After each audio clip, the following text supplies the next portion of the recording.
Welcome back, everybody. Okay, time for another one of our contestants. This is Rita from Green Bay, and she is going to make a pear cake, which we're very excited about. Good morning, Rita. Good morning, Amy. Thanks for coming. Thanks. I'm thrilled to be here. Oh, gosh. Well, we were excited about this recipe. It really jumped out at us. It's really hard to go through all these great recipes that we got, but we found it exciting and fun because it involved a fruit that's very fall. I love pears, but usually, you know, maybe I'll eat a pear or put a little pear on a salad, but I don't really do much more with them. You know, they're the underutilized fruit, and they're delicious. This cake is wonderful, too. You'll enjoy it. I can't wait. You know, we do a lot of apples, pumpkin, cranberries over the holidays, but don't do a lot of pears. So, and you say that's what kind of inspired this dessert. Tell us the story behind it. Well, a good friend of mine brought me a bunch of pears over, and I started experimenting with them because, you know, they're starting to get too ripe.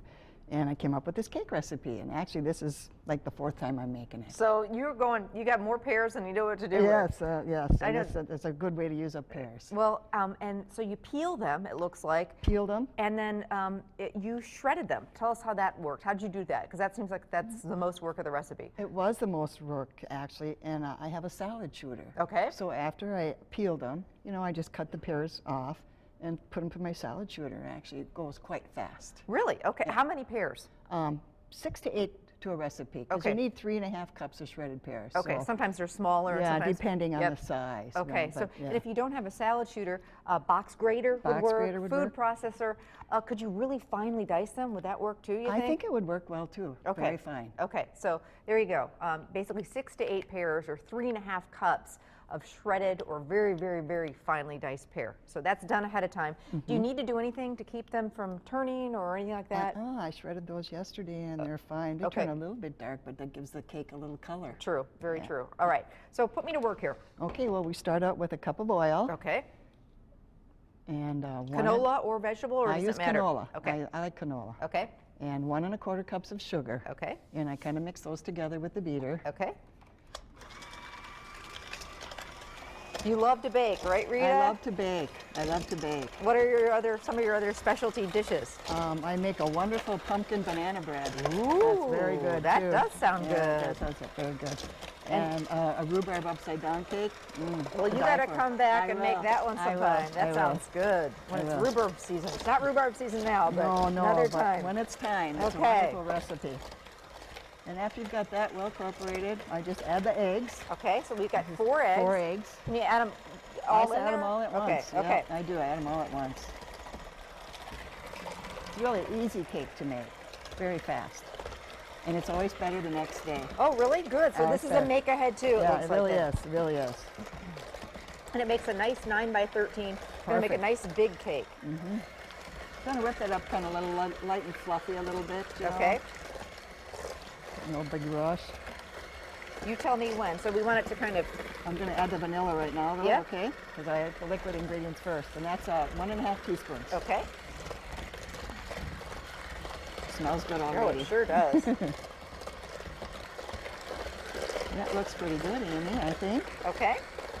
And then you can shut the beater off, and I just add all the dry ingredients together and slowly start mixing them together. Okay. This is 2 cups of flour. Okay, so right in here or in a separate? I just put it right inside. Right in there, okay. Right inside. 2 cups of flour. This is a teaspoon of baking soda, a teaspoon of baking powder, a ½ teaspoon of salt, and 1½ teaspoons of cinnamon. And then just mix that all together. If you want to, just use that even. It works great. Now it's starting to smell cinnamon. It does. It smells really good. Oven temperature that you preheat the oven to? 350 and bake for 30 to 35 minutes. Okay. Oh, it does smell cinnamony. Wonderful. Let's try and keep some of the flour in the bowl, Amy. So you don't have to cook this Thanksgiving dinner. Tell us what your plans are. Well, we're going to my daughter's. She lives in Swamico, and she has a beautiful home, and she makes wonderful. She's a very good gourmet cook. She asked me to bring the dressing and, of course, the pear cake. Oh, so there you go. That's okay. That makes it nice if you can kind of split it up a little bit. So maybe make a little liver pate or something for Ooh, that sounds good. And once you've got that all done, you just have to fold in the pears, you know, and it's so simple. It really is simple. And it's a really pretty nice batter. Okay, so here goes our pears. 3½ cups. 3½ cups of shredded pears. It's going to keep this cake, I bet, moister than all get Very, out. very moist. Wonderful. You'll love it.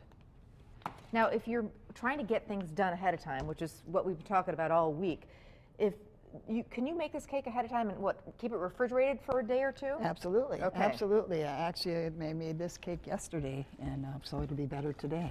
But definitely refrigerate it because we've got a Yes. homemade cream cheese frosting on Yes, top. and the cream cheese has some half and half cream in it, so you want to. Okay, we'll put the full recipe for the cream cheese frosting on our website. We're not going to make that live, but tell us all what goes into the cream cheese frosting. Well, it's an 8-ounce block of cream cheese, and you soften it up with your beater. Okay.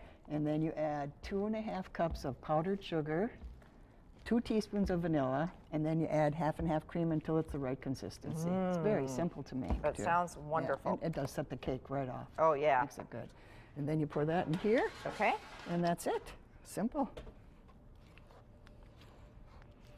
I like the fact, like you say, that it makes a nice big batch. Yes. Feeds a good group. And that was easy. It's pretty simple, wasn't it? uh-huh. Yeah, I know. I was like, wow. It's an easy cake to make and very fast.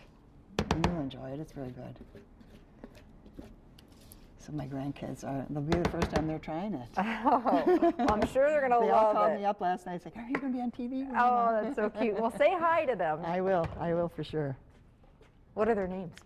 Well, I have Haley, who is 22. Hi, Haley. And her daughter, my great-granddaughter, Zeta. She's 2. I have David, he's 10. Grace is 5. Ava is 6. And that's it. 4. Hey, I'm impressed. You got them all straight. yeah. I could barely keep my kids' I know, names I know. straight. What year were you born? Here is this gorgeous cake. Wow, it's frosted beautifully. And let's cut a nice piece. Got a nice big piece for our little chef over Oh, My time to eat now? it Yes, is. How did yes. you know? Yes, yes.